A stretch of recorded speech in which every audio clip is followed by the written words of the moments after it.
This is See It Fade, a story written by myself. The request for this comes from Evie Queen over on AO3, asking for a Jekyll and Hyde AU based on the musical. This particular story surrounds the scene around the journal and Emma in the laboratory, and is partly based off the song Once Upon a Dream. Thank you so much to Evie for leaving this request, and without further ado, let's continue into the story. Test tubes, sparkling in the moonlight. A flame cast upon the counter, the afterthought of an unattended Bunsen burner. Patton Carew crossed the room in silence. He tried not to flinch as another crack of lightning shone through the windows. It was eerie how the bursts of electricity reflected off the containers of glass, branching off as if they would capture anyone who stood too close. His eyes wandered, first over chemicals strewn every which way, and then to a journal. Opened, it lay on top of the counter, a frantic writing scribbled onto the pages. Patton shuffled over to the journal. A shiver ran down his spine despite the light blue waistcoat he had wrapped around his shoulders. His jitters had nothing to do with the cold. Patton ran his finger across the page, and with a gentle turn, lit a lamp amidst the laboratory's darkness. October 6, 10:45 p.m. His eyes flicked back and forth across the page. We are here. We are here alone. Terrible. More terrible than any beast stalking its prey. What are you doing here? The voice jolted Patton, a gasp torn from his throat as he whirled around. Logan. He nearly fell apart at the sight of his soon-to-be husband. The doctor gazed at him through wide eyes. Hair that was normally slicked back now hung disheveled, matted with sweat. Logan clutched a dark blue robe and pulled it tight around his shoulders, almost as if trying to conceal what lay underneath. Who let you in here? Logan repeated, not missing the way Patton flinched slightly as he stepped closer. The laboratory door was unlocked, and I figured I should... Well, I was desperate to hear from you. And you thought you would find it peering at my writings? Logan pushed past Patton and slammed the journals shut. Secrets locked away, even from those he loved as much as his fiancée. Look at me. Though his voice was a mere whisper, the doctor couldn't help but gaze into those softened eyes. It's been nearly a month. Your point being? Logan, you can't keep doing this. Please, you're tearing yourself apart. Patton reached towards him, though Logan shrugged off the touch. The hurt that shone in Patton's eyes then was enough to leave guilt swelling in Logan's core, even despite his predicament. I understand your work can be difficult, painful even, he continued. But I can see what it's doing to you. To us. When was the last time I've seen you smile? Logan hesitated at the question. He remembered the last time he had smiled. That wasn't the issue. It was the fact that his face had split into a grin in the dead of night. Blood had caked his clothes at the time of that smile, and he had cackled at the sheer sight of life leaving a cruel man's eyes. It was hopeless to believe he wasn't the culprit of such accidents anymore. No orange sheen changed what his hands had done. A hand settled on his shoulder, and Logan flinched.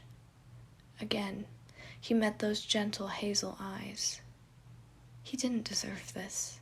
Someone as caring as Patton at his side when he didn't even possess an inkling of the truth. You must move forward, my love, Patton said. If not to keep yourself from a life such as this. I have gone far past moving forward. Logan buried his face in his hands and muttered through his fingers. It's like an addiction. And yet, the truth is inside. I know it's inside there somewhere. I can't explain it to myself, much less to you, but I know. It's all right, Patton said.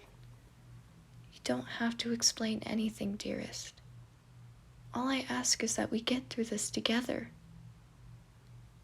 He took Logan's hands in his own, brushing his thumb lightly over the back of his palm. Logan found himself relaxing at the touch. At least this he hadn't yet broken. But then again, it was only a matter of time. The other, the one he couldn't manage to conceal. How long would it be until Logan Jekyll became nothing more than a memory? This adventure, Patton spoke, the gentle voice jarring Logan from such hopeless thinking. This dream, I can't explain to you how wonderful it is. I've been afraid along the way, but I'm also excited for all that can come next. Please, Logan, promise me I won't live out this dream alone. Logan pressed his lips to their joined hands. I assure you, in this moment, I've never needed you more. A single tear slipped from his cheek. Cold, it fell onto Patton's fingers, and his heart sunk at the sight of Logan so distraught. The words left his mouth blank for the first time. Cruel, how when he needed it most, Patton could not find a word of comfort. How could one offer a remedy if he couldn't even name the illness? His attention fell back to their joined hands, the warmth of which emanated from Logan's fingers. Tighter, Logan held on and gently pressed their foreheads together. With his voice ghosting over Patton's skin, he whispered, I do love you, with everything I have. I know that. I'll wait for you, however long it takes. The doctor nodded, and before he could even blink, Patton had left. The privacy he had so coveted before now served as his void. He still felt the phantom press of lips upon his forehead. Patton's goodbye was something he would never admit to be afraid of. Not because of the sending off, but because Logan wasn't sure if he could bring himself to see the man again.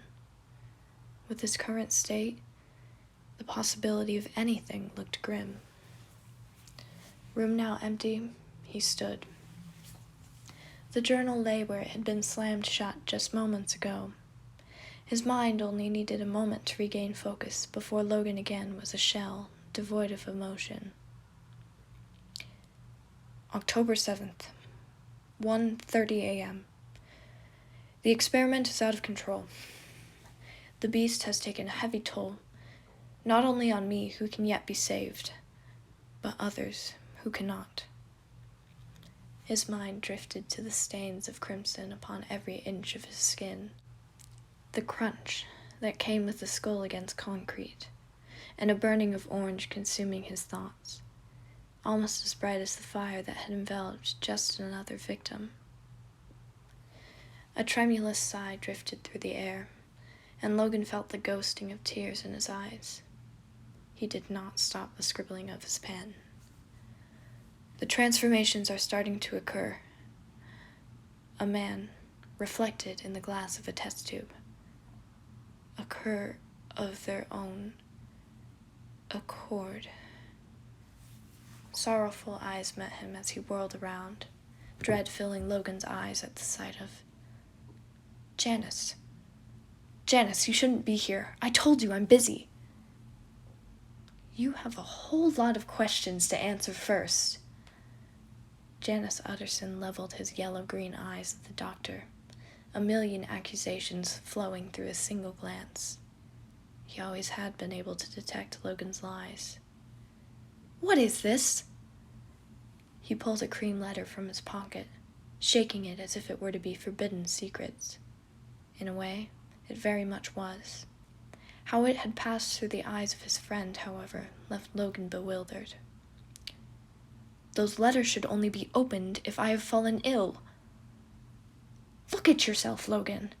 If you're not ill, then I don't know what you are anymore. Janice's voice wavered as he shouted, Who is Wrath Hyde? Who is he? Logan pursed his lips. He is a colleague, one in close arms with my experiment, and the key to finishing it, should I not be able to continue. And this is the man you have chosen as your sole heir? Janice, I cannot explain this to you. Just trust in me for once, please. How can I? This isn't you, Logan. What happened to everything you used to be? Where is your rationality now? Please, just allow me to ask for a favor. The doctor ran a frantic hand through his hair. What could you possibly want now? I have sent for a chemist to retrieve certain drugs for my own use. They will be delivered to your office, where you must then bring them immediately to me. No. Please, Janice. Logan stood, gripping the collar of Janice's coat like a lifeline. His eyes shone wild, glinting in the light of the moon. I can't possibly leave this room. Please, put your trust in me for a few days. My state is detrimental. Janice's eyes had grown wide with the outburst. His mouth opened and closed, empty as Logan finally released him. His gaze dropped to the floor. Janice, I know you can keep a secret. I beg of you. Follow my request so the world doesn't have to face the consequences. Logan, you couldn't possibly want me to lie like this. What about the others? Don't they deserve to know your current state? They can very well assume. Just allow me to set things right before there was nothing left to repair. A concerned expression crossed the lawyer's face. And what is it you must repair? Must my role be so important that you will not leave your own laboratory? I cannot spare this information. I only ask that you place your faith in me. Silence stretched between the two, and with each second, Logan grew more desperate. His fingers began to shake, visions of flame already surfacing in the back of his mind. This evil, he wasn't ready to face it, and though Janice didn't know, he hoped he could communicate the true direness of the situation. After seemingly ages, Janice spoke. I trust you with my life. He gripped the end of his cane tightly, sighing. I suppose now I must trust you with your own.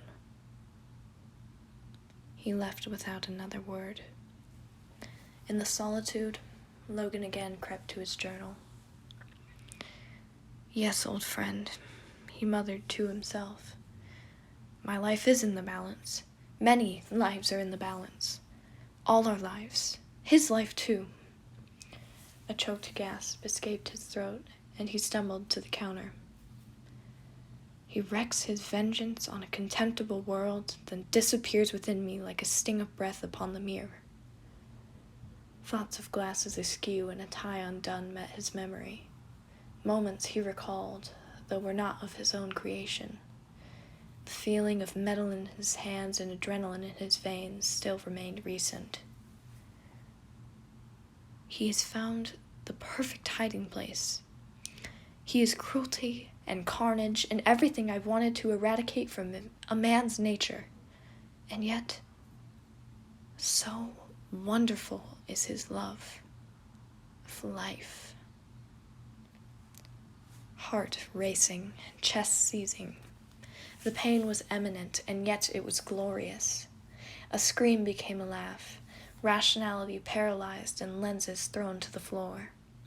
A crack emerged on its glass surface, bright and spreading just like within Logan's own mind.